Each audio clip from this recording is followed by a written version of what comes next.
This week, David, we have been in two very good cars. They were absolutely identical except for trim. They were both XV hybrids from Subaru.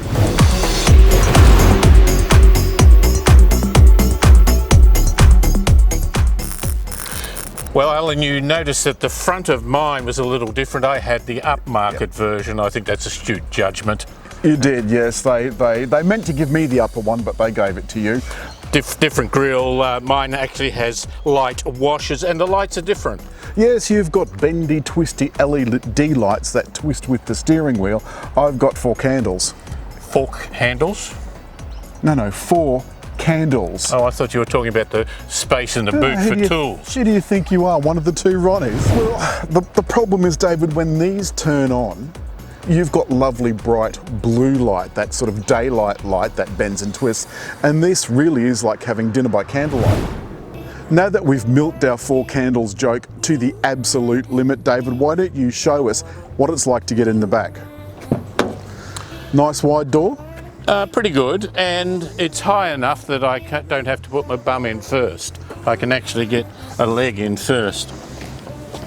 Now, the room in here is quite good. I've got the passenger seat forward just a little bit, but look at the amount of knee room I've got there. I think that's rather good.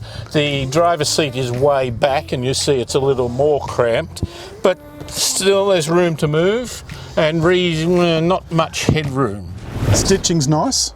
I like the stitching. I like it's just elegant without sort of being a GT stripe and glaring. And I've got the POV pack model, which means I have fabric seats, but you've got the leather interior. Why don't we have a look at that? Okay. This is Subaru's old interior.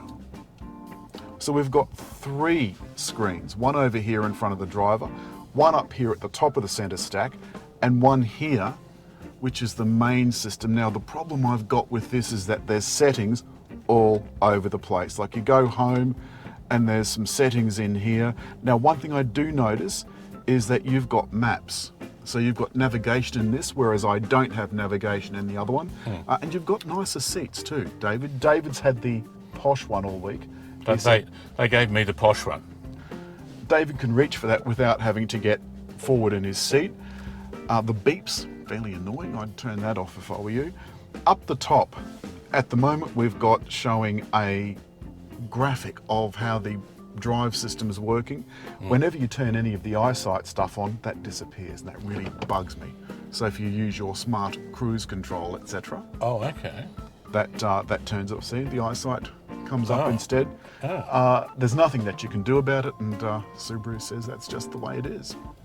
What do you think of the trim? We've got some more of that smart red trim here in the front, and some genuine fake artificial carbon fibre look.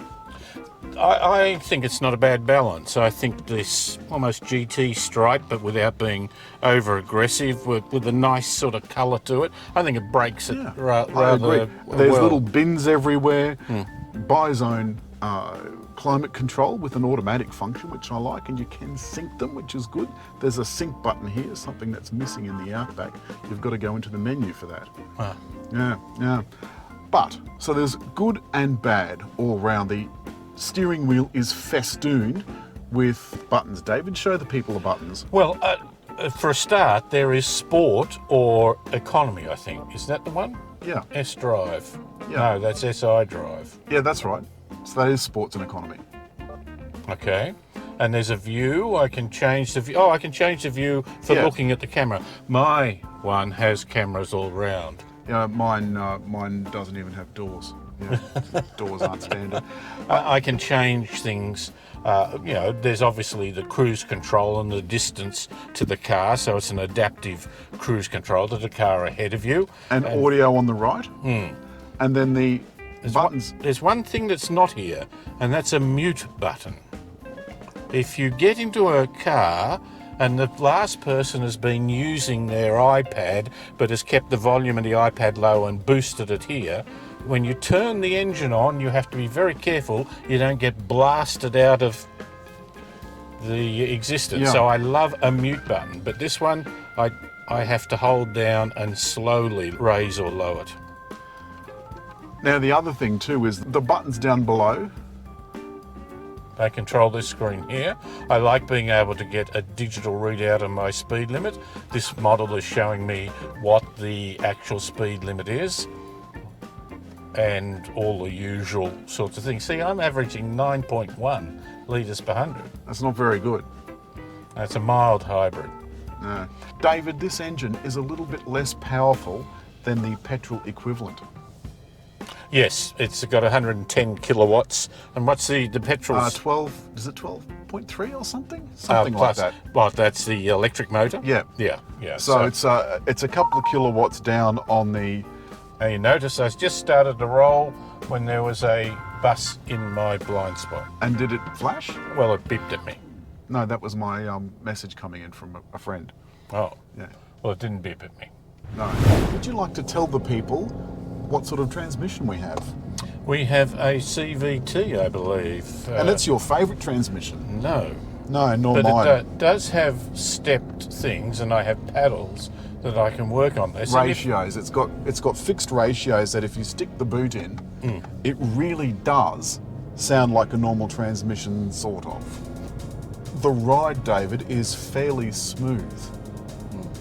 And I think it's thanks to that fairly sophisticated suspension. We've got McPherson struts at the front with a stabiliser bar, but we've got double wishbones at the back. Now, as you know, double wishbones is dead posh. Dead posh. I love it when you talk technical. Steering, how's the steering? It's not too light. Sometimes you can get an almost mushy feeling, but it's got that little bit of Steady on, Mildred, steady on. bit of delay almost in it. Now, Do you think the delay's in the steering or is it in you? I think that's more likely the case. The other thing, of course, is that there's everything at your fingertips. Now, you're on the highway.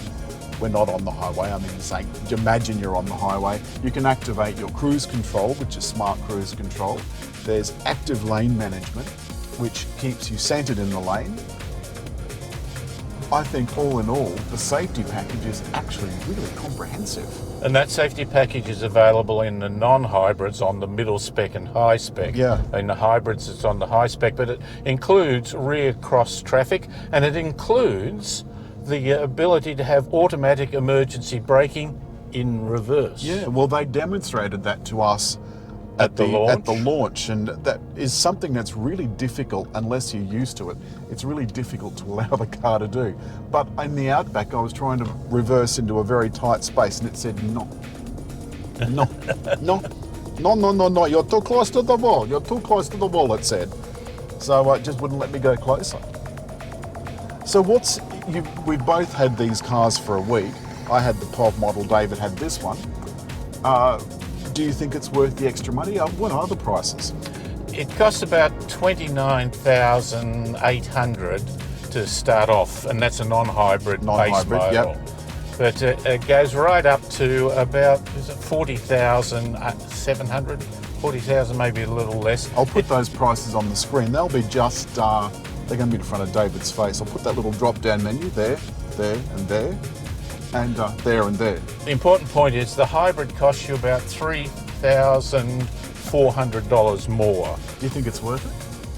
It's only a mild hybrid. I prefer something a little stronger if I am going to go hybrid, but at least it's moving in the right direction, I think. Well, I think if Subaru was honest, they'd probably say the same thing. They'd have preferred to start off with the full shebang. Now, the interesting thing is that this will stay in electric mode for a little part of the way, so it'll be an EV only mode.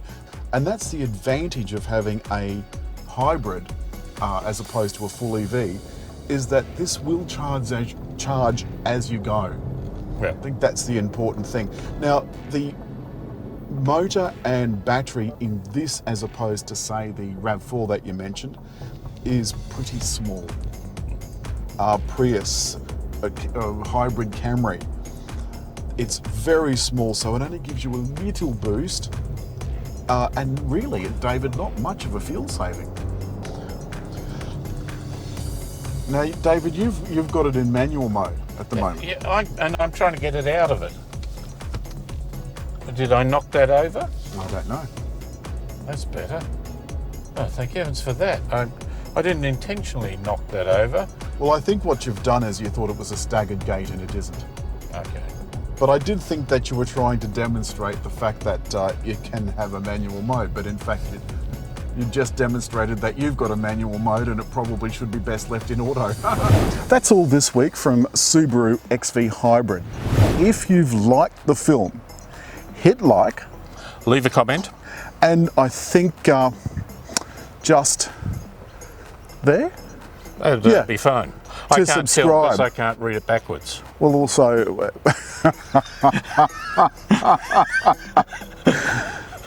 to subscribe.